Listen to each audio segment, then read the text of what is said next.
Welcome to Electric Evolution with Liz Allan.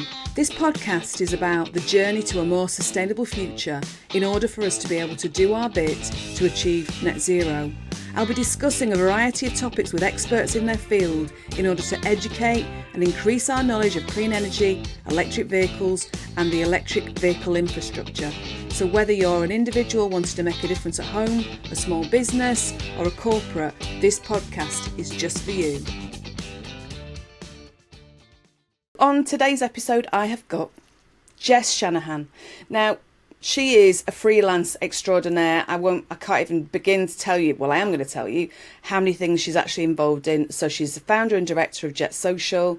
She's a founder of Racing Mentor. She's worked as a freelance journalist and been involved in EMobility for, seems like ever. And you're not that old either, are you? And she also ran the Porsche race team, Turn 8 Racing. Thank you, Jess. Thanks for joining me. It's lovely to see you. It's my pleasure. I'm excited to be here.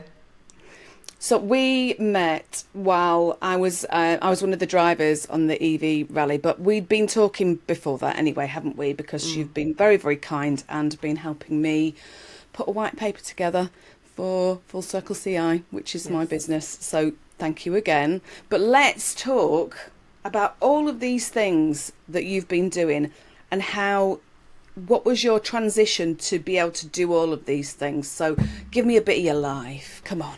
Yeah, so I the beginning of my career was working in, traditional roles. I worked in PR, doing kind of luxury press stuff for interiors companies and all sorts of different things like that. And while it was good and I learned so much in that role, I realised that I didn't really like being employed. It didn't suit me. And this was, in my early 20s. Yeah. So I thought, I'll go freelance. How hard could it be? Really, really hard. So hard. But I struggled through and, almost 13 years later, here I am. So it was very much I didn't feel like I could cope with a normal job almost. And I felt like I could do more. I had more potential that I wasn't really kind of getting from, traditional employment. So I started my own business, very, very slowly kind of built it up. Very much followed my own interests. So right at the beginning, there was a lot of fashion and beauty because I was a fashion blogger at the time, and back in 2010 maybe. So I really kind of focused on that, but soon that kind of evolved to motorsport, automotive, e-mobility, and looking back now that I've been diagnosed with ADHD, I was diagnosed in 2020. I look back now and I'm like, that makes so much sense why I felt like that and why it suited me better to run my own business. Not that it's necessarily easy and free of stress, but that was definitely kind of a catalyst and the reason why I kind of followed my interests, so to speak. So, and I've never actually announced this on my podcast before. That's another reason why we know each other, isn't it? Because I was diagnosed with ADHD in 2023. So I totally get you. And I've been self-employed on and off since the kind of the mid to late 90s, exactly for the same reason as you, because it wasn't that I didn't feel I could fit into a regular role. I just wanted something different, and all the jobs that I was kind of doing were great, but actually they just didn't kind of give me that spark. And so, like you say, self-employment isn't easy, but actually it's very rewarding when it works out, isn't it? Exactly. So Jet Social, tell me about what you do in Jet Social. What is it? I mean, you're doing so many different things. If you wanted to pinpoint where it started and what you've kind of progressed from, was it kind of the e-mobility side then, and automotive? Yeah, I would say so. I think I started by kind of focusing on road trips because that's really what I loved doing. So I was like, well, I'll make that my job. And I did the same thing with motorsport and kind of, in a journalistic way. So I was writing stories and creating video content about these things. But then I also kind of morphed it into my more kind of business side of things, content marketing, social media, that kind of thing at the time. And that has kind of evolved to focus on e-mobility because in 2016 I did a 2,500 mile road trip for a hotel chain around the UK and Ireland called Route 57, which was like a big press stunt. Got like over 100 pieces of press coverage and all of this kind of thing, but we did it in an electric car. Right. And I got the bug immediately. It was the first electric car I'd ever driven, Kia Soul EV. Did about 80 miles to a full charge. Right. And over 3 weeks, I drove it around the UK and Ireland, and it was the best thing I've ever done. And that was that became, this springboard I had, and this where the passion kind of came from for e-mobility. So it kind of just, went from there. So I've been doing stuff with, electric cars and things now since 2016. And so Jet Social now, we really focus on e-mobility, automotive tech, and green energy as well. And it's very focused on the content side of marketing. That's not to say we don't do wider marketing campaigns, but a core kind of thing that I focus on within the business is anything to do with data or statistics or really long form pieces of content like white papers. So I like to call myself a data storyteller, because I love to work with kind of, hard facts and numbers and turn that into something really compelling and story driven for brands who might have a lot of good information but don't really know how to turn it into something useful and impactful for their audience. And actually, I always say data's king anyway, because there's no point, even in the work that I do in continuous improvement, there's no point in going through, if you've got a gut feel about something, that's just a gut feel. You need the data behind it to actually prove that gut feel was right. And you are going to go, oh yeah, it was right, wasn't it? But you've got data to prove it, because then people kind of go, oh right, maybe we need to do something about that then, don't we? Absolutely, yeah. So the data that you're pulling, is that in relation to the various things, or did you pull data for the road trips you were on and things like that? How does data form part of your life? I've always been quite focused on numbers, even though I hated maths as a kid. But I was quite good at it, even though I just didn't like it. I'm a words person. But I've always been the kind of person that's like, you know what this needs? A spreadsheet. That's like my whole vibe. So when a client came to me saying, we've got all of this raw data from our chargers, I was like, cool, send it to me. And I had hundreds of thousands of lines of, data in just in a spreadsheet. And I was like, can't just look through that, can I? So I taught myself SQL and then later Python. I say taught myself. My partner is a software developer, and I do not give him enough credit for the fact that he's helped me learn these things. But I went out of my way to ask him to help me. We together, I kind of, I ended up learning SQL, and I was able to dive into this data without having to do a whole bunch of manual processing, which would have been a nightmare. So it's kind of gone from there. But even thinking back to the road trip in 2016, I was collecting data, how many coffees we'd had, how many times we'd charged over, the 3 weeks, how many miles we'd done, how many mayors we'd met. I had this whole kind of list on my phone of all of these different data points. So I feel like it actually goes quite a way back to, always creating infographics or looking at different data points within things that, people aren't thinking about data. People aren't thinking about how many coffees you've had on a road trip as a data point, but apparently I do. Yeah, but that's fine. And like you say, you can tell that story with that amount of data anyway. I mean, I wouldn't say that I'm a maths geek, but I am a bit of a spreadsheet girl. Yeah. You've seen spreadsheets from me as well, and it's something where I like diving in, but you really like diving into these things, don't you? You really, really do, and you kind of open my eyes to kind of how to dig into data, because it's the first time we've been writing a white paper, and that was, to me, that was kind of a real eye opener, especially some of the stuff that you came back with, which was fantastic.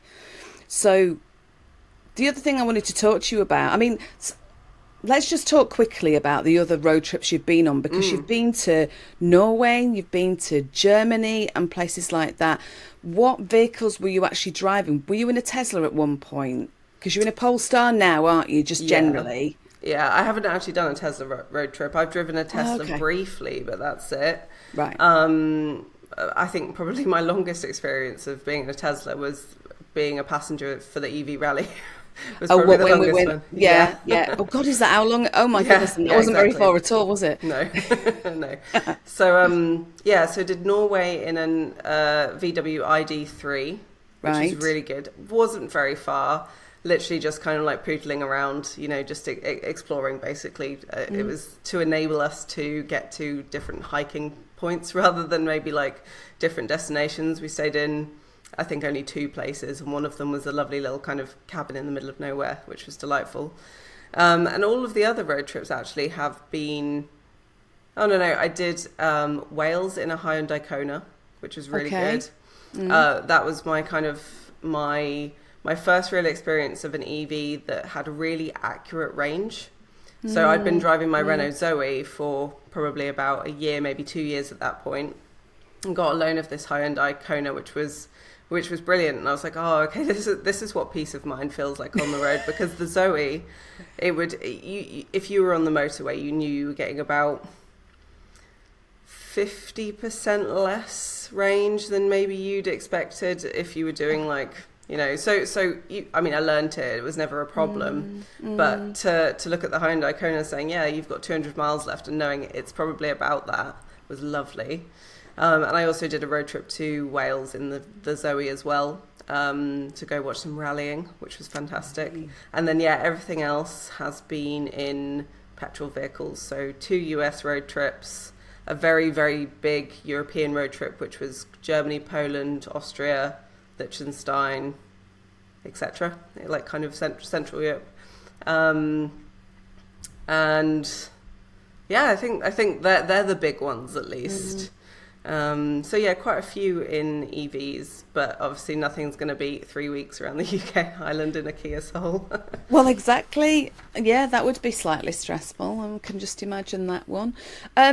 So in the past, you also ran the Porsche race team Turn 8 Racing. So was that kind of around, what time scale was that then? When did that happen? That was actually also 2016, busy year for me. So that was in 2016. So that was very much at the height of me being a motorsport journalist and doing kind of freelance PR for drivers. So that was... I was just, because I was hanging out in a lot of motorsport circles, I had some drivers approach me going, do you want to work with us on this team? And I was like, well, of course I do. And they said, do you want to be team boss? I was like, oh, yes, absolutely. So that was a really great experience. I only did it for 1 year because, and I'm sure you were going to ask me about this, but I may as well kind of like segue on in. After that year, I'd seen like so many racing drivers were saying, how have you got so much sponsorship?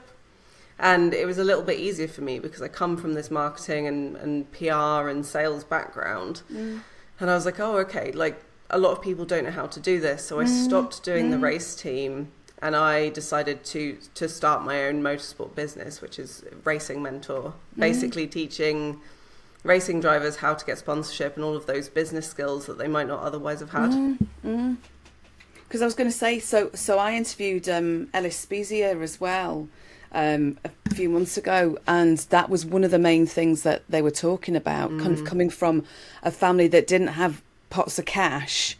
It was, it's I didn't realise, I mean, it just shows how little I knew, but I didn't realise how difficult it actually was to get that sponsorship. So what was your hook for this then? I mean, obviously, like you said, you're with your background, but how did you kind of grow Racing Mentor then? Because I know you kind of do this quite a bit, don't you? Yeah. So I'd always wanted a brand that I could that could be a digital brand where I could sell things online and reach people online without having to do every single hour of work to get paid, essentially, like I do with Jet Social. So I'd been thinking about this for a while, kind of inspired by, a lot of those American kind of content creators at the time that were talking about business, like Tim Ferriss, Pat Flynn, people like that. So I wasn't really chasing passive income because I don't think that's a thing. But I did want something that was that kind of business model. So when I was having these experiences in motorsport, I was like, maybe that is my route to do this. So I started off with just a bunch of free content. So tons of free content, just teaching racing drivers the basics of this stuff. Then I launched some email templates that they could download, which was like my first digital product. And that was a real insight into how not passive income is, because there's so much work that goes into creating this stuff that, by the time you're actually kind of bringing in the money, you've already done hours and hours of work on it, plus all of the promotion and stuff on top of it. But it showed that the business model was working for me. So I ended up creating a free email course and then a bigger paid for course. And it was just like trickling the money in. It was nothing big. It really, really was a passion project. And frankly, it still is. But then I launched the book Get Paid to Race at the end of 2018. And we got sponsorship for the book because obviously that just made sense. And that allowed us to go to shows like Motorsport Days Live and the Autosport show. And I think that's where the momentum really got going. For the Autosport show I think it was 2019 by that point, we launched another course that was a bit more like kind of group coaching. And had so many people sign up that there was a waiting list until basically we stopped doing it. So it just snowballed from there. The book has been sold all around the world, and it's allowed me to travel and teach racing drivers and all of this kind of thing, and it's just kind of built and built. And that's an incredible thing to have experienced, especially when I'm the face of the brand and I'm the person that people want to speak to. It's incredibly time consuming and absolutely not like the big money maker that it should be, considering how much time I spend on it. But it is one of the most rewarding things that I do. It's fantastic. But having ADHD as well means that it spikes your dopamine, doesn't it? Having all these different things, and people don't realise how much. So if people still think ADHD is one of those things where it's naughty boys in a school who can't concentrate and they throw things, but it's not that at all. But it's about the level of dopamine. So I can imagine for you all of these different passion projects and things like that. Yes, it probably drive you mad, the fact that it takes ages, but sometimes it's just those little things, isn't it, that kind of makes us ADHDers, as we call feel very different, doesn't it? Yeah, and it's been so nice to have something that's very kind of rooted in how I connect with the audience, because that engagement is such a a dopamine hit, and it stops me from doing things like scrolling on TikTok, because I know if I put out a post, I'll just get notifications that do the same kind of thing. But then equally hearing from racing drivers saying, I just secured my first 1,000, 10,000, 100,000, pounds or dollars or whatever, is so incredible. And like, I always say to myself, even if something has taken me a long time, if it reaches one person in a meaningful way, it actually doesn't matter. I don't care. It's been worth it. You just want to help people. Yeah.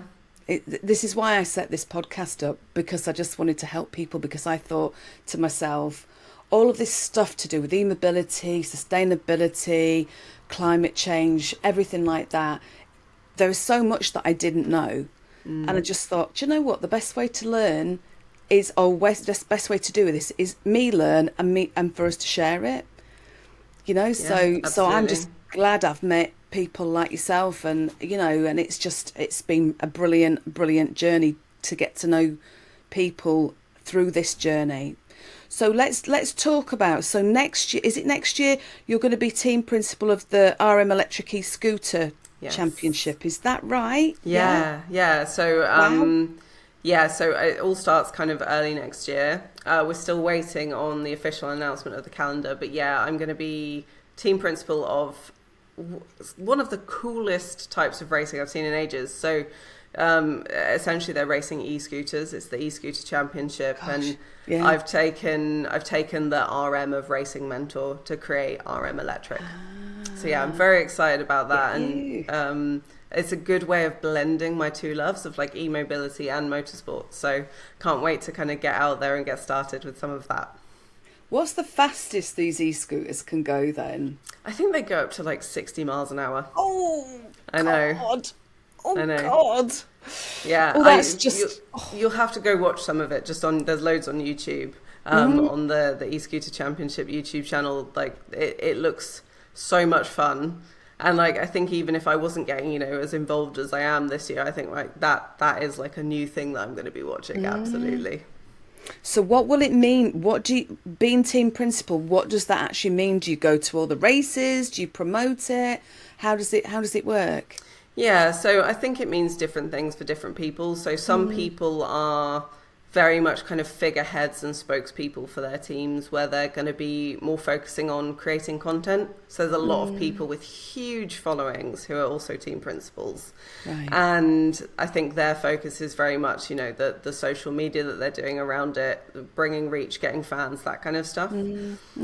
For other people, probably me and maybe a handful of others, it's that, but also maybe getting involved in strategy, securing sponsorship, that kind of thing. So it's quite varied, but yeah, it means going along to all of the races, which is very exciting because they're all over the world. But otherwise, people keep saying to me, like, how are you gonna, you know, do your normal job? I'm like, you'd be surprised, like how little work there is outside of races. So the race weekends, or like half a week and a weekend, is going to be really full on. But outside of that, the focus is on bringing in sponsorship for the team, doing content around it. But it all fits so nicely with what I already do for Racing Mentor that I can kind of like batch stuff together and blend it together. This is like there's my ADHD brain going, oh God, how can I do all of this stuff? And it's about finding all of those tactics and tricks to make it as easy as possible for myself. And you've got to do it, otherwise you'll just procrastinate, because that's the other thing we're great at doing as well, aren't we? We can procrastinate for ages, and then all of a sudden we'll hit it head on. And I always say to people, we end up being able to do things probably in twice the speed that somebody who's neurotypical can, just because of the way that our brains, it is a bit like being at the start line of a race, isn't it? You're kind of there, you're waiting, and then it goes, and then you kind of you're off, and that's how our brains go. Yeah. And yeah, it's mad, but it works. You just got to keep it. Just got to keep it under control and try not to burn out, because we try and do lots and lots of stuff. That's the biggest thing. And I find that especially when I've got lots of work on, I'm working on a huge project at the moment, and I find that I'm just like, I haven't had time to procrastinate, and I've been so like proud of myself for really, really kind of like sitting down and focusing on all of this stuff. I'm like, it's all going well, as I would expect. And then it'll get to the weekend, I'm like, oh, I'm so tired. Yeah. Because it's only then that I allow it to hit me. So I had a really nice restful weekend this weekend. I did do some epic procrastination though, if you want to hear about it. Oh, tell me.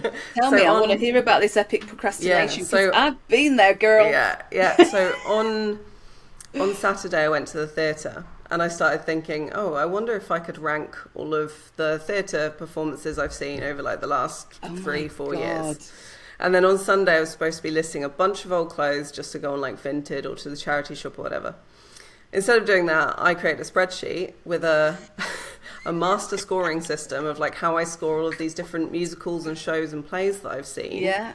To be able to equalize it between, a play and a musical are scored in the same way. So, I spent like 2 hours on that, shared it with everyone I knew, and then I was like, right, now I need to get on with work. But it felt worth it. It was a huge dopamine hit from now I've got like the ultimate ranking of all the shows that I've seen. Oh my good God. I mean, that is tangenting. Major tangenting, isn't it? And that's what we're great. So those of you that have been listening to me talking for nearly 2 years now on this and watching, hopefully you'll now know, because I've never shared it, because I've never had anybody on that's actually been willing to share it, that actually, and when I started I didn't have the diagnosis, so actually you'll realise that when I go off on a tangent, that is the reason why, because it's like chasing we call it squirrel. Oh look, there's a squirrel. Oh shiny thing, squirrel. And it's like that, isn't it? Because that's 100%. How our brain's chasing that dopamine all the time, isn't it? Yeah, I think I'm quite disciplined now. I don't, especially because I am medicated. especially now if I've had my meds, I don't tend to do that, but it's kind of in the evenings or when I've got a big unimportant task to do, like listing clothes. That's when my brain kind of goes off on one. But weirdly in work, maybe because it's, you know, it's important and I'm in the habit of it, a 13-year habit of, you know, hitting deadlines and doing work. I don't find myself getting distracted or caught up or anything like that. But then, you know, I do have a very good team around me now. I'm very lucky to, you know, have someone who kind of wrangles me and organizes me. So that does help. I'm kind of accountable to someone every day. And that's a good thing. And I think that habits are good in the, you know, so in the way that people go to work every day and they're employed, we need that structure. And actually when you get used to that structure, it's good for us, you know, and because you know when you can hyper focus, you know when you need a break. Well, I'm not saying I do always, but I think you are so much more disciplined probably than myself. But you know, it's one of those things. You've always sounded disciplined anyway, so fantastic. What I was going to talk to you now, I mean, the other things that you're involved in. So in November, you're one of the hosts at the EV show. 2 weeks ago nearly, or kind of, you were Everything Electric. Yes. And you were on how many panels? 3 panels? 3 panels in one day at Everything Electric. I think people were probably getting sick of me by the end of it. There should be a song there, isn't there? 3 panels in one day. There you go. There's a bit of singing for you. Tangent. But you were in a panel, Petrolheads Anonymous. I mean, I was going to ask you, how are you still a petrolhead? You've kind of explained it, to be honest. But how did the panels go? How were they? Because you had, there was a number of other people on the. You weren't leading the panels, were you? You weren't moderating. No, I was actually a guest on a panel, which is unusual for me. Usually I'm moderating, which is weirdly a bit easier, even though there's more prep involved. Like, you don't have to be as smart if you're moderating. You can just ask questions and direct the conversation. Whereas when you're a panelist, you have to, you know, especially at something like Everything Electric, you have to be entertaining, I feel, as well. But yeah, they all went great. You know, I didn't get to say much on the Petrolheads Anonymous one, but the other two certainly. So I taught the other two were how to buy a new or a used EV. And then the third one was about heat pumps and decarbonising home energy.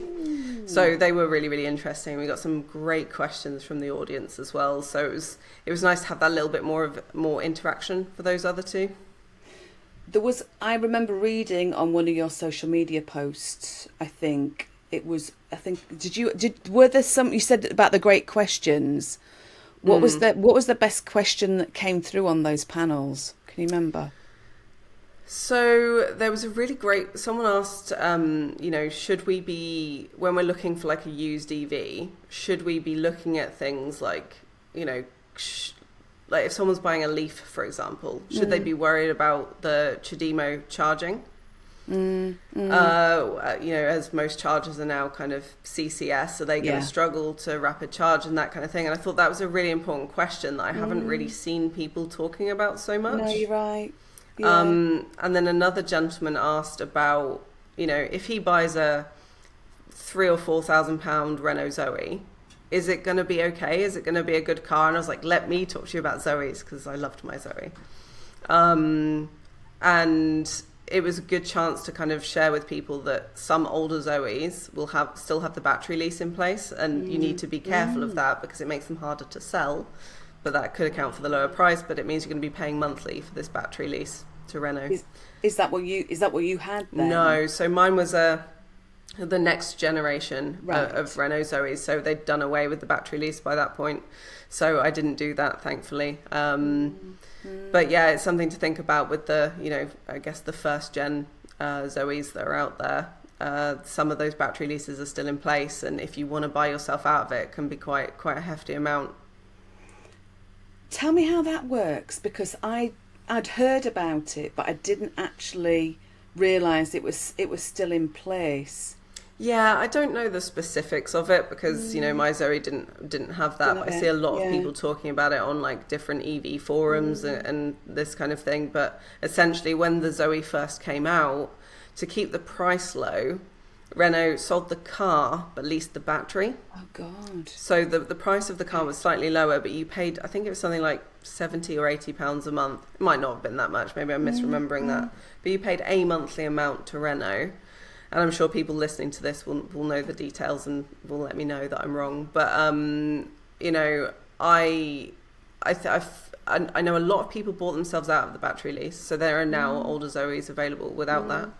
But a lot of them still remain. You still have to pay that monthly amount. But it does mean that if something goes wrong, you're not liable. Renault can fix it because they own that battery. But it's specifically the battery itself. It's nothing else, is it? Is that separate to the? I don't know whether you know. I'm assuming that's separate to the manufacturer's warranty then, because you've got the battery and then you've got the manufacturer's warranty separate. I assume because Renault essentially owns that battery. You don't. So surely if something goes wrong with it, it's the owner's responsibility to fix it. But I don't know how hard Renault would fight that. Obviously it depends on so many factors, but yeah, it is a bit of a, you know, there's so many great Zoes out there for such a good price, but they're not being bought up because of this, you know, this remaining battery lease, which is frustrating because they're fantastic little cars. Were there any questions that came up on battery health and kind of health certificates or anything like that? We didn't talk about health certificates specifically, but we were talking about battery degradation and like what should you look out for, how can you check all of that kind of stuff, and just telling people to kind of be mindful of, you know, if for the most part most EVs are going to be fine. You might have lost, you know, I think it's like a couple of % a year might be the figure, something like that. But then I did mention, I didn't want to get too technical because I didn't feel maybe it was necessarily the place, but I did talk about how battery management systems have improved so much over the last, you know, 10 years or so that if you get, you know, an EV that's 10 years old, you might see more battery degradation than you'd want to see. If you buy an EV that's a few years old, you're going to be fine. Basically, it was kind of the general consensus between me and the other panels was, you know, go out there, go buy a used EV if it suits you. There's not going to be anything wrong with it. In fact, it's probably going to be a lot more reliable than if you were going to buy a petrol or a diesel car that was a few years old. Did you find that there were many people in the audience that were non-EV drivers? Because Everything Electric is brilliant, the live shows, but, you know, so you don't want to really be just preaching to the converted all the time, do you? I think it's a good one for non-EV drivers. So I think there was a show of hands of like how many people owned an EV. Obviously, it's quite a lot, but there was still quite a lot of hands for, you know, who's thinking about buying one. Because even though, you know, people might have, I think there are a lot of non-EV drivers there. Certainly, looking at the car park, there was. But also, I think there's people there that might have had a company car that was electric, or might be leasing one that's electric through work, and have gone, oh, now is the time to buy one for my home, but have no clue about, you know, the used market or anything like that. So I think, you know, there's two sides of it. So it was a really well attended session, and actually I did Everything Electric London earlier in the year. I sat on that same panel, and that was also just as busy with people, you know, asking questions and clearly thinking about buying their first electric car, which is great. And that's, like you say, Everything Electric is probably one of the best places or the best place to go and do that. And actually being able to test drive multiple EVs just to see what they're like. You know, I know EV drivers who go there now just to test drive and just to see, you know, and why wouldn't you really? And I think it's a really, really, really good event. You are also at the EV show. Are you moderating at the EV show, or are you on a panel there? I'm hosting, so I've got a whole stage to myself that I'm in charge of, with several different panels and talks and that kind of thing. So I'll be there just to, you know, keep everyone engaged in between sessions, introduce speakers, maybe ask a few questions, run around with a microphone, that kind of thing. So I'm looking forward to that. So that'll be over the full 3 days. Don't think I've got official confirmation of which stage it is yet, but yeah, I'm looking forward to that. That's going to be good. I've done a lot with the London EV show over maybe the last kind of 2 or 3 years. So it's going to be nice to have, you know, 3 full days of hosting there this year. You'll have a lot on your hands there, won't you? Especially kind of, I mean, I suppose some of the panels you'll know people and other ones you won't, so it's kind of that rapport building as well, isn't it, as you go through. So, oh well, good luck with that. I wanted to talk to you as well, because you put a post out a little while ago about your mum, and I loved it, actually, just reading it about your mum. And you said in the post that your mum said that you had changed her mind about EVs on a trip to Devon. Was your mum quite negative about them beforehand? Was she a bit like, no, you might be driving one, but I don't think they're that good? Was that what it was? Yeah, not really. She was never negative about it. She just kind of saw it as that was my thing that I did. And, it might have been a little bit of hassle for me, but I liked it, so that was okay. And, she's one of those people that's like the perfect candidate for an EV. She drives, to the shops, to see friends. She never does any, like, big distances. Might go, to the airport once or maybe twice a year. But realistically, like, just doing kind of local miles, perfect for an EV. But we've never really talked about it because she's got a reliable car that she's not going to be getting rid of anytime soon. So it was never a conversation. But I didn't realise until well after this trip to Devon that she'd had any kind of thoughts that, using and charging an EV would be a hassle. So, like, we did this trip down to Devon, and I said, and, for me in Norwich, that's like 5.5, 6 hours. That's a long way. It's not an easy journey from Norwich, is it? Yeah, and we did try and find somewhere else to go that wasn't so far away. But the one place we wanted to go to, we went on a craft holiday. So it was the only place that did this kind of all-inclusive craft holiday. So lovely. I was like, it's fine, I will drive. I knew that she wouldn't want to. I've got this big, gorgeous Polestar. We'll be fine. We'll stop maybe once on the way down there. Hopefully we can charge there, and then it's once on the way back. It won't be too bad. And I was most nervous about the fact that I'd just be in a car driving for that long. But actually, I think if I'd done it in a petrol or a diesel vehicle, it would have been horrendous because I would have been so tired. But actually having a long in-force stop was wonderful. But we stopped at a farm shop, basically, charged up while we had lunch, and then continued on. And I think it was that made my mum go, oh, okay, it's not just, sitting at the equivalent of a petrol station. We were able to just do what we would normally do, and then we come back to the car and go, and it's fully charged. And the Polestar obviously helps because we've got the long range one, so it's doing almost 300 miles on a full charge, give or take, with motorway driving. And then I charged up actually at the hotel. They had a charger, so we were able to get more than halfway home. I had a really quick charge and some food, and I refueled myself, and then we continued on. And then months later she was like, I thought it was going to be a real hassle. I was like, did you? And I said to her, can I post this on LinkedIn, because it's nice to actually know that such an easy and seamless drive, firstly, is possible, because I think a lot, you only hear about the horror stories of charging, and I've had some, of course, and I've talked about them. But I wanted to talk about this one because it genuinely was smooth Polestar drive, listened to a podcast with my mum, had a lovely lunch with my mum, went and had a craft holiday, drove home, had a nice lunch with my mum, got home, the end. And it was genuinely a lovely experience, and I'm glad that she saw that really positive side of driving in an EV.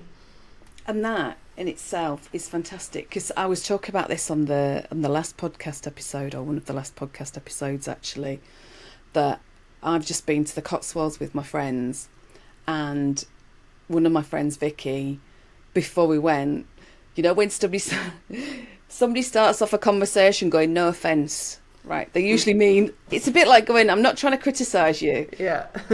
But she's lovely. She's like one of my really best mates, honestly. But she still thinks charging's a faff.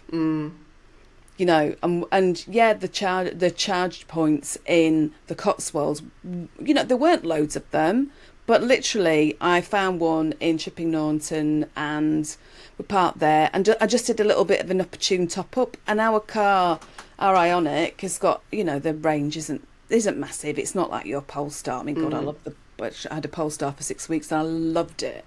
So that had like 330 miles to a full charge, and I was like, oh, this is how it's supposed to be. I know. getting up to Birmingham and back without having to charge, it was Yeah. kind of brilliant. But I did a little bit of opportune charging, and it just topped it up a little bit. And yes, the charger wasn't running as fast as I would have hoped, but actually I didn't need loads, and I specifically didn't fuss about it. I literally just thought, chuck it on charge, here we go, walk round, have a bit of lunch, come back, just kind of gave us a little bit of extra charge. I don't know whether she's going to be like your mum in a few months' time and go, it's not as bad as you think, but maybe not. But that is what a lot of people do think, don't they? They just think you are, like you said, going to sit in the equivalent of a petrol station for half an hour, but it's really not. It's not, and actually, it's about that kind of understanding. You need to get in one and try one out for a little bit, don't you? Yeah. This is another thing that came up in the Everything Electric panel, was that, if you know someone with an EV, go for a drive with them. Like, you don't even have to drive it yourself, just go with them, because you'll be so surprised at like how smooth and easy it is, especially once you get to know the car. I always say to people, like, I don't believe in range anxiety, apart from maybe your first ever drive in a new car. Oh, God, yeah. While you're getting used to it. And now I realise that's coming from the place of being a Zoe owner for 3 years, because the range was so up and down, not very accurate. And don't get me wrong, I still love that car, and I would still have another Zoe. But now going to the Polestar, where when it says I've got 280 miles, just like the Kona I spoke about, it will do that, and there's no need for range anxiety. I'm now at the point of experienced EV driving. I don't even plan now. And that is the benefit of having, 300 miles of range. But yeah, a lot of the time now I'm like, I'm just going to drive and I'll see on a map where I can stop, or I know that, I can go to rugby services, or I know that there's a McDonald's, or I want to stop at a farm shop and I know that there's several on this road. And then I've kind of learned, it's about learning the car, but it's also about learning your personal tolerance for when it says 5%, are you freaking out, or are you like, I'll find a charger? Because I think I'm the latter now. Yeah, exactly. And I agree. The first few times, I do still plan, because I've got to still plan, depending on where we're going. But I mean, we went to Brittany in July, and that was all right. The charging over there was brilliant. We used Octopus ElectricVehicles cards, and we could either initiate it from the app, or we did it through the cards, and that was fantastic. And I was amazed at the situation there. And actually, just nipping back a second to talking about the Cotswolds, I want to, and she probably won't listen to this very much, my friend Kelly, it's the first time she's ever driven an EV, while we actually know she'd taken one about 100 yards down the road, it was her brother-in-law's, but I put her on our insurance because I knew I was going to be knackered, I didn't want to be driving all the time. And she did brilliantly. I'd kind of prepped her on the fact that you don't drive it like a petrol. You don't put your foot down, take your foot off. Otherwise, you will get that motion sickness. And she was, do you know what? She got used to it so quickly. The whole one pedal driving. Yeah. I was just like, right, okay, so you don't need to brake on this corner. You just take your foot off the accelerator quite gently. Fantastic. So people who haven't driven electric, they, like you say, they just need to try it. They just need to sit in with someone and watch, or just experience it. But yeah, it's a nice feeling, and it was great to sit in with Kelly and see her driving and kind of going, oh, I like this. Yeah, that's nice. So I want to finish off on asking you if there's anything. Is there anything else that you would love to do in your career that you're not currently doing? That's a great question. I mean, not really. I think the nice thing about being self-employed / running my own business in the way that I am means that I can, go and do what I want. The only thing that I would love to have more time for, that I've already kind of done, so I guess this answers your question, is I would love to go back to doing my YouTube channel. So I put a lot of time and effort and money into kind of building it. I've got like 1,700 followers, subscribers, wow. Which isn't too bad, but it's just to create car videos on YouTube when obviously there's already so many people doing that and doing it really well. it was just a lot of effort. Yeah. And, you know, I hired an airfield to do some shoots and all of this cool stuff. I had an amazing time, but I'm like, it's not sustainable from a monetary point of view to keep, you know, funding me, you know, playing with cars and being in front of the camera. But I would love to have like the time and the purpose to go back to that. But it's just, you know, about kind of finding it, because again, I have to kind of put my focus on the things that are, you know, generating revenue in the business rather than, you know, me going off and messing around with my friends. But yeah, I would love to do more of that. I love creating video content just generally, not even just car stuff. Like me and a friend make really short horror movies. So like just anything where I get to be kind of creative and film stuff, and, you know, if it's related to work and cars, great. If it's not, it's not. But I, you know, I'd love to do more of that kind of, you know, film, TV, YouTube kind of stuff. So if we said 5 years' time, is that where you'd like to be, kind of doing more of that anyway? Yeah, I would hope so. I'd need to find a way to make it work, because I think, you know, getting monetized and doing stuff through YouTube, like through in, you know, in that manner, I think you've got to have something really unique and exciting. And I don't think I did. I think I made great content, but I don't really think it really necessarily stood out enough to, you know, to really kind of grab people. And, you know, it's also, you know, we've spent a whole day filming 2 videos, you know, me and a team of, well, the people that worked with me and my partner. So yeah, like 4 of us, 5 of us doing this filming for an entire day just to get kind of 2 videos out of it. That's quite a lot to do that and make it, you know, sustainable to what, like 1 video a week is kind of what people expect. So yeah, I mean, I'd love to be doing that. And, you know, even if I'm doing it on a smaller level, like on TikTok or YouTube Shorts or Instagram Reels or something like that, I do a little bit there. So if I could find more time to dedicate to that, maybe that's the way to do it, because it's less of an ask than doing, you know, a full 10-minute YouTube video. Would you want, right, I'm just going to set one final question. Would you want to be a presenter on Fully Charged, as in, you know, or everything electric? Is that something you'd want to do? Yeah, I'd love that. And I mean, I love being on stage. I love talking to people. I love engaging with an audience. And actually, one of the best things I've ever done was a talk about like making space for yourself as a woman in a male-dominated industry. So talking more about my career and, you know, rather than talking about like battery management systems or, you know, here are some great road trips I've done. It was talking more from a personal point of view. And I loved it. You know, it was a real, I don't know, it kind of gave me this bug, like, you know, people were laughing at my jokes, like I was really connecting with people. Yeah. And, you know, I don't consider myself necessarily an entertaining person. It's always been about, you know, business and facts, and I can get a point across. But that was like a drug. It was like the best thing I've ever done. And I would love to do more of that. So as much as I'm more than happy to talk about cars in whatever format people want me to, I'd love to do more that really connects with people on a more personal level. So I've done a lot more recently talking about ADHD, talking about imposter syndrome, talking about being a woman in business, that kind of stuff. So I think actually that's what I'd like to do more of, that I've, you know, had like one small insight into that, you know, I absolutely loved. I love this. Right. I'm going to end at that point now. And I'm actually going to point out to everybody, if you're listening and watching and you're hearing Jess and wanting to take her on, you know, just let's get this going. Let's do it. You know, this has got to be your 5-year plan, hasn't it? You know, well, because we're ADHD, we'll want it to happen next week, but because that's how it works. But, you know, I think this is brilliant. It's been a lovely conversation, Jess. It's been really, really nice to get to know you a bit more.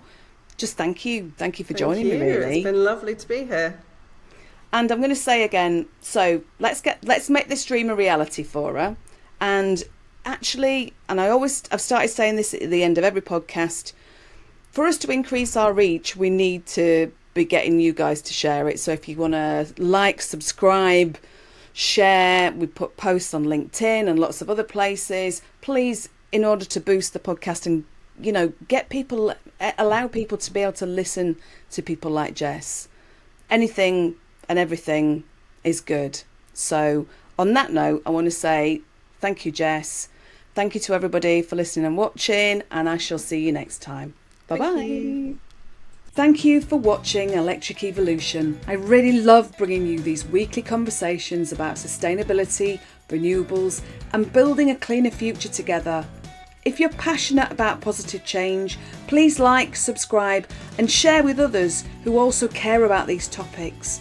You can also download our white paper, Plugging into the Future, at fullcircleci.co.uk and join the discussion on improving sustainable transport, or email me at liz@fullcircleci.co.uk. Thanks for watching. Bye.